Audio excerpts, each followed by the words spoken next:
Olá, eu sou o professor Rogério. Bem, então, hoje, né, nós vamos dar início a uma nova etapa, né, da formação da história humana, né? Então, até a última aula que nós tivemos foi sobre os fenícios. Então, como os fenícios eles se desenvolveram ali no Mar Mediterrâneo e qual a importância deles, né, para a sociedade humana. E a partir de agora, né, nós vamos estudar, no caso, né, nós vamos estudar uma sociedade que é uma das mais emblemáticas, uma das mais curiosas, as que mais chamam atenção e que é a base para a nossa sociedade atual, que é a sociedade, né, grega, né, a Grécia clássica. Né? Então, como é que a Grécia clássica ela vai colaborar, né, para a sociedade humana de uma certa forma geral, né? Então, como é que nós vamos falar de Grécia aqui, né? Então, além dos monumentos, além de tudo isso, então, como é que a Grécia ela colaborou para a formação da sociedade ocidental, da cultura, da filosofia, da matemática? Então, vamos começar um pouquinho aqui. Então, introdução. Então, a história grega ela é compreendida por 5 períodos, né, criados pelos historiadores, sendo o clássico, né, o momento do auge dos gregos. Nesse período houve grande desenvolvimento das polis, destacando-se, né, Atenas e Esparta. Então, os gregos, né, legaram à humanidade uma série de contribuições significativas em áreas do conhecimento, como a história, a filosofia, a literatura, teatro, entre outras. Então, quando nós falamos em Grécia, né, nós focamos naquele período clássico, né, no período onde as cidades gregas estavam no seu auge. Mas o que aconteceu antes, na formação da Grécia clássica, né, o que aconteceu, né, naquela região, séculos antes desse período que nós exaltamos tanto? Então, o povoamento e o período da Grécia. Então, o povo grego foi formado, né, da mescla de povos indo-europeus que começaram a se estabelecer na Grécia continental a partir do ano 2000 a.C. Os povos que formaram o povo grego foram os jônios, os aqueus, os eólios, os dórios, cada qual chegou à Grécia em um período distinto. Então, a Grécia clássica, né, que nós tanto falamos, que nós tanto estudamos, ela teve início há 2000 anos antes de Cristo. E ela foi sendo formada com o intercâmbio desses povos que chegavam, que dominavam, que influenciavam aquela sociedade que estavam ali. E isso, né, vai dando os períodos que nós vamos, né, relatar hoje aqui até o período clássico.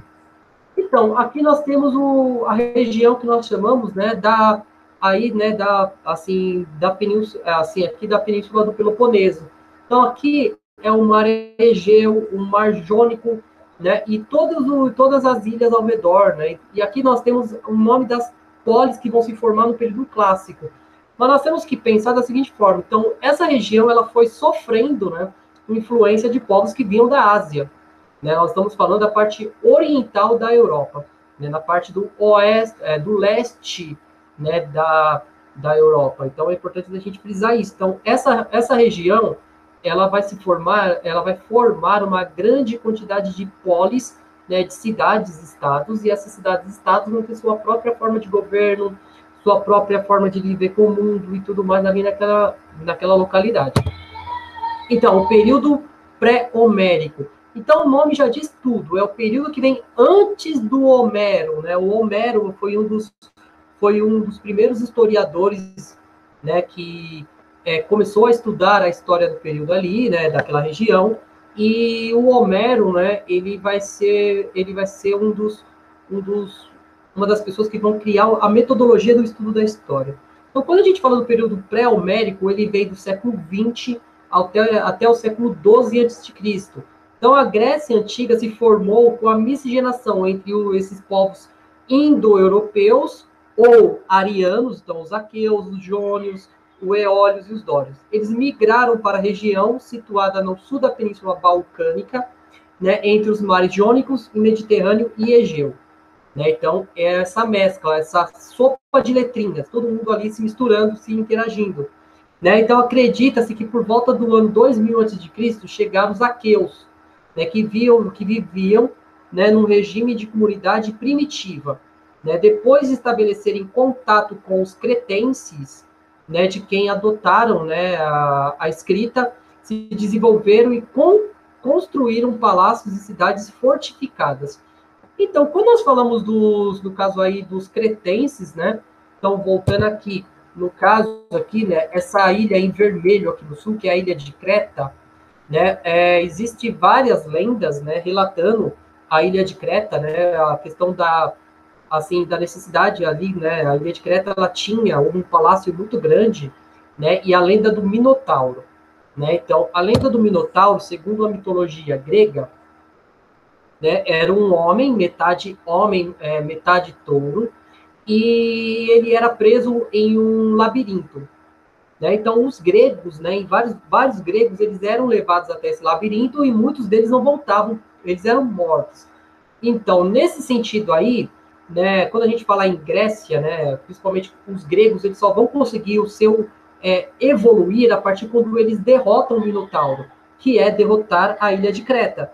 E deixar de ser dominado pela ilha de Creta é importante nós frisarmos, né, dessa questão, né, da sua liberdade. Né? Então, organizaram-se em vários reinos liderados pelas cidades, né, dos Micenas, daí o nome civilização Aqueia ou Micenas, né? Depois, né, de aniquilarem a sociedade, né, a civilização cretense, eles dominaram a ilha do Mar Egeu e destruíram a cidade de Troia, né? Então, cidade rival. Né? Então, Troia, né, ela é uma cidade que ela tinha uma certa rivalidade com os gregos. Né? E segundo, né, a mitologia, porque quem escreveu essa história escreveu 300 anos depois, né, que foi a questão da destruição de Troia, né, houve uma visão do quê? De que o príncipe troiano ele tinha sequestrado a esposa, né, de um rei grego, e esse rei grego usou isso como pretexto para invadir Troia e destruir a cidade. Né? E isso, de uma certa forma ou de outra, né, tem vários elementos, né, tem vários mitos. Né? Entre esses mitos, né, a questão do cavalo de Troia, né, que, no caso, né, os troianos, eles adoravam cavalos, eles conheciam o cavalo. Então, uma forma que os gregos acharam, né, para poder enganar os troianos foi usar a madeira dos barcos para construir um cavalo gigante. E com isso, né, eles conseguiram invadir Troia. Né? Então, existe esse mito aí, e é importante, né, principalmente pelo surgimento do mito de Aquiles, que é um dos heróis mais importantes dessa guerra, e além do Odisseu, entre outros. Então, porém, do século XII a.C., né, a civilização, né, micênica foi destruída pelos dórios, que impuseram, né, um violento domínio sobre toda a região. Arrasaram a cidade de Elade, né, e provocaram a dispersão da população grega, e o que favoreceu a formação de várias colônias. Desse fato é conhecido como a primeira diáspora grega. Então, os dórios, eles eram um povo muito violento, e por volta do século XII a.C., eles vão chegar na península do Peloponeso, e eles vão começar a escravizar todos aqueles que eram, né, daquela região. Então, aqueles que não concordavam com aquilo fugiram.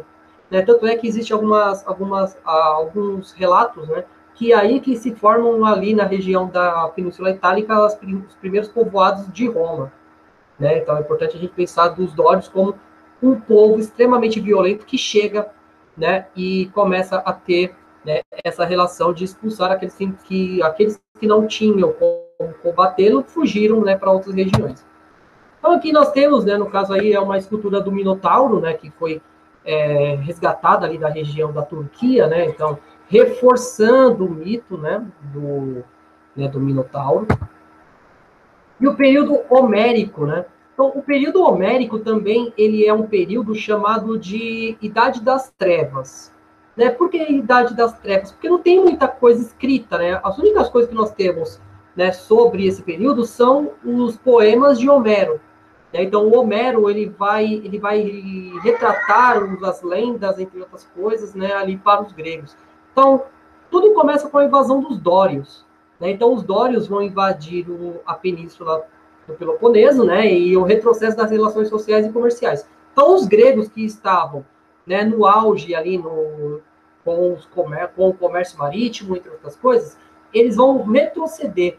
Eles vão formar o que chamam de gênos, que são comunidades por numerosas famílias, descendentes, então, pequenos grupos sociais que vão se formar isoladamente em regiões, né, principalmente locais onde não tinham tantas terras férteis. Né? Então, o gênos vem do quê? Vem de uma comunidade, né, de sistema comunitário. Né? Então, era um trabalho gentil, né, uma sociedade gentílica.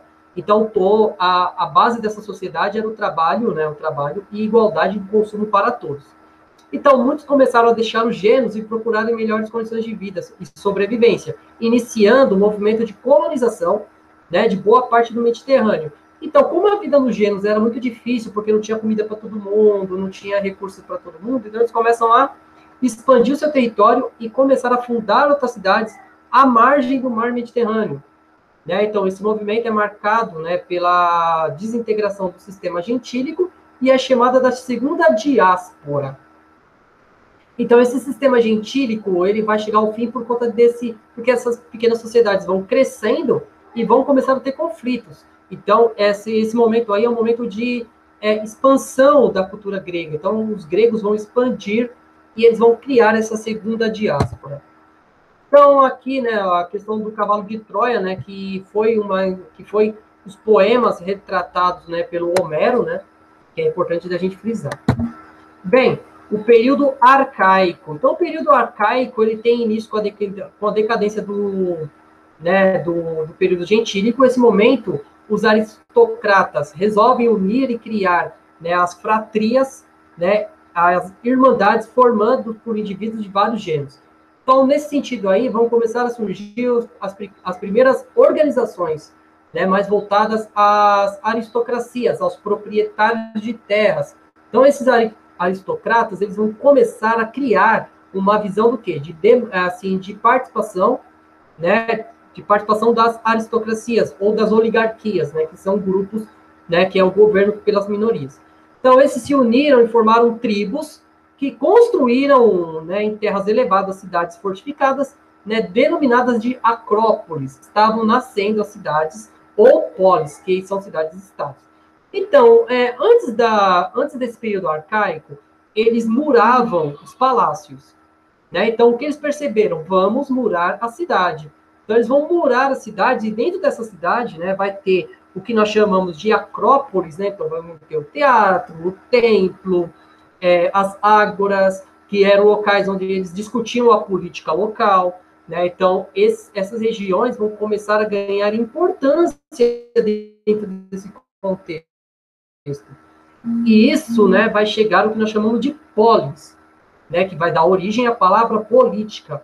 Então, a questão de polis, né, ela tem essa formação de que cada cidade tinha a sua própria organização política, sua própria organização econômica, e isso, né, vai dar origem a duas grandes polis, né, que vai servir de referência para nós entendermos, mas teve uma quantidade enorme de polis, né, porque houve a cidade de Atenas e de Esparta, que serviram como modelo para as demais polis gregas. A cidade de Esparta, ela era aristocrática, fechada às influências estrangeiras, e a cidade, ela era agrária. No caso aí, quando a gente fala em Atenas e Esparta, né, então existia uma grande rivalidade entre elas, né? Porque quando a gente fala em Grécia, parece que era um império único, né? Eles seguiram mais ou menos o modelo do que era o sistema político, né, dos fenícios. Então, cada cidade tinha seu próprio governo. O que caracterizava deles serem considerados um povo único era a sua cultura, a sua língua, a sua religião, mas na verdade cada uma tinha o seu próprio governo, né, e isso dificultava, né, em um momento, né, de conflito para os fenícios. Os gregos não. Os gregos, quando eles viram um inimigo comum, no caso dos persas, que nós vamos ver as guerras médicas, eles vão se unir contra esse inimigo comum. E aí vai surgir aquele mito, né, da sociedade grega. Né, então, os espartanos realizavam, né, a autoridade, a ordem, a disciplina, assim tornando-se um Estado militarizado, onde não houve espaço para a realização do intelecto. Já Atenas, né, ele dominou durante muito tempo o comércio entre os gregos, e sua evolução política conheceu várias formas de governo, a monarquia, a oligarquia, a tirania, a democracia. Atenas simbolizou o esplendor da cultura grega. Então, existia esse conflito entre essas duas polis e nós vamos destrinchar tudo isso aí. Né? Nós vamos explicar parte por parte para a gente entender como é que essas duas cidades eram tão importantes dentro daquele contexto. Então, aqui, né, nós temos uma visão de uma polis, né? Então, nós temos a Acrópolis, né, que era essa parte murada da cidade, né? Nós temos as casas, né, das pessoas, né, dos cidadãos. Aí nós temos o templo, que ficava na parte mais alta da cidade, no caso da Acrópole de Atenas, né, até os dias de hoje, o templo de Atena ainda está lá. Né? Então, nós tínhamos as ágoras, entre outras coisas. Né? Nós temos as terras cultiváveis, né, que eram dos proprietários, e os portos. Né? No caso aqui, era como se fosse a cidade muito próxima do que era a cidade de Atenas. Então, essa cidade, né, ela vai, né, ser o esplendor desse momento, o comércio, as relações entre si. Então, para a gente concluir aqui. Então, o mundo grego ele tem uma vasta história, né, de chegada de povos, conflito entre outros que habitavam aquelas ilhas ao redor. Né? Então, a história dos gregos tem essa interação entre povos que vêm e que vão. Né? A questão de chegadas e diásporas. Né? Então, devido a essas relações conflituosas, houve migrações de povos que estavam formando a sociedade grega, semeando seu legado pelo Mediterrâneo. Então, o legado, né, do povo grego ele vai começar a ser expandido, né? Tanto é que quando nós fomos estudar Roma, nós vamos ver que muitas das coisas que os gregos construíram, os romanos se apropriaram. A única coisa que os romanos modificaram foi usar e trocar o nome. Então, cada período foi marcado por uma relação conflituosa, gerando diversos momentos de organização que vai levar à formação das polis e de uma cultura rica e que colaborou para a formação da sociedade ocidental. Né? Então, a questão, né, de que os gregos eles foram a base, né, para a sociedade ocidental como hoje. Então, aqui, né, deixando já um spoiler para a próxima aula, né, então nós vamos trabalhar aqui, né, uma visão dos gregos, né, a partir de Esparta e de Atenas. Né? Então, como é que Esparta e Atenas eles vão, né, lutar dentro desse contexto aí? Né? Então, Esparta e Atenas é o filósofo, né, o Platão, e o guerreiro espartano. Né? Então, eu acredito, né, que a sociedade grega ela é muito rica, tem muita coisa para a gente estudar. É impossível explicar a sociedade grega de uma forma geral em apenas 20 minutos, é bem denso. Tanto é que eu vou dividir esse tema em 4 aulas, né, em 4 vídeos importantes da gente frisar, né, porque quando a gente fala em Grécia, né, tem muitas coisas que os gregos ainda continuam a nos influenciar até os dias de hoje. Né? No meu caso, os gregos chamaram a atenção quando eu tinha 12, 13 anos, quando comecei a assistir um desenho animado japonês chamado Cavaleiros do Zodíaco. Muitos de vocês podem ter o primeiro contato com os gregos, né, assistindo e lendo livros do Percy Jackson ou jogando God of War. Então, qual a importância da gente frisar aí dos gregos, né, que nós vamos falar muito? Eles vão ser aqueles que vão estudar os povos da antiguidade. Então, muitas das coisas que nós sabemos dos povos da antiguidade são a base, são escritos e são deixados pelos gregos. Então, nesse sentido, né, nós vamos começar a trabalhar essa visão, né, de mundo grego, e como o mundo grego ele vai colaborar para a formação da sociedade ocidental.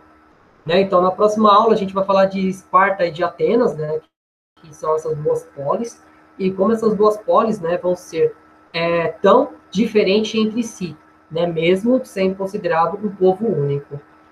Bem, gente, então agradeço a todos, né, pela paciência e pela colaboração. Espero que tenha sido claro. Até a próxima e até mais. Né, precisando de informação, né, de dúvidas, estou aqui à disposição, né, no Facebook e no WhatsApp. Obrigado e até a próxima.